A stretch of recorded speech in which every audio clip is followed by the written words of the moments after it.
পশ্চিমবঙ্গ সহ একাধিক রাজ্যে সদ্য সমাপ্ত বিধানসভা নির্বাচনে বিজেপি দলের সাফল্যের পরিপ্রেক্ষিতে রাজ্যের বিভিন্ন জায়গায় প্রতিনিয়ত বিজয় মিছিল সংগঠিত হচ্ছে। একই রকম ভাবে বিজেপি দলের গোলাঘাটি মণ্ডলের উদ্যোগে আয়োজিত বিজয় মিছিল ঘিরে একসময় নিজেদের মধ্যেই মারামারি হয়।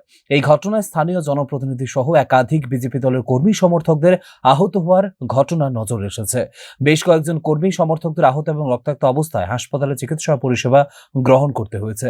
স্বাভাবিকভাবেই ঘটনার পরিপ্রেক্ষিতে ব্যাপক প্রতিক্রিয়া তৈরি হয়েছে। ঘটনার বিবরণ দিতে গিয়ে আক্রমণের শিকার বিজেপি দলের এক কর্মী জানিয়েছেন, মিছিল শেষ হওয়ার পরে নিজেদের মধ্যেই মারামারির ঘটনা ঘটে।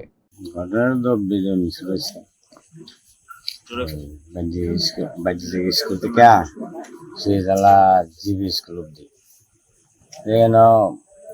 মানে বিজয় মিছিল হয়েছে, মানে মিছিল শেষ।